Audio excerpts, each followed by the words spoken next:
একটা গেট কার হতে পারে মাটিবা সাবিনীর গেট মাছ টাক দেছে আমার দাঁতে রেনু এনে দেছে 20,000 টাকার মাছ যাই দেই শালা বলে মাটিরে টা দেওয়ার ভাই তাহলে কুড়ির মধ্যে সই যাই দেই শালা আমার টাকা পয়সা নিয়ে কুড়ির মধ্যে যা সই আনে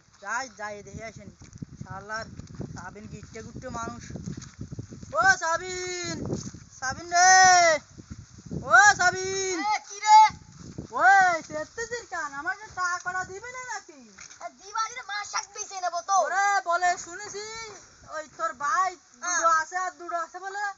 ওরাই মাছ শাক বেচে হলো গাঁদা মুজি খাইয়ে বেড়া আর তোরা তো 14 গোষ্ঠী ধরে সিটার ওই তোর মা আমার সাথে হোস্টেল হলো বিয়ে তা সেও সিটারে আনলো তোর বাপ আমার বোন নিতে চাইলো সেও আবার সিটারে আনলো তা তোরা কদিন কত বড় কাজ সিটার এই তোর ভাইরাও সব মনে কর গাঁদা মাজা খাইয়ে বেড়ায় ওরা লোকেন এই গেরের মাছ শাক বেচে গাঁদা মাজা খায় তা এই গাঁদা মাজা খা কি ভালো না কদিন আমাদের তো টাহা এটা না আমার রক্তের পানি রক্ত বানিয়ে দেয় না টাহা কি ভালো কাজ করে কদিন তা আমার টাকা দিবি কোন সময় আগে তাই কবা আরে মাছ শাক বেচে তারপর তো ওরে টাকা ভাই দেব তো ওরা দেখ আমার কথা শোন তোর গেরে মাছ নেই বুঝছিস ওরা কিডনি বাস কিংবা তোর ভাইকে কিডনি বাস বেশি আমার টাকা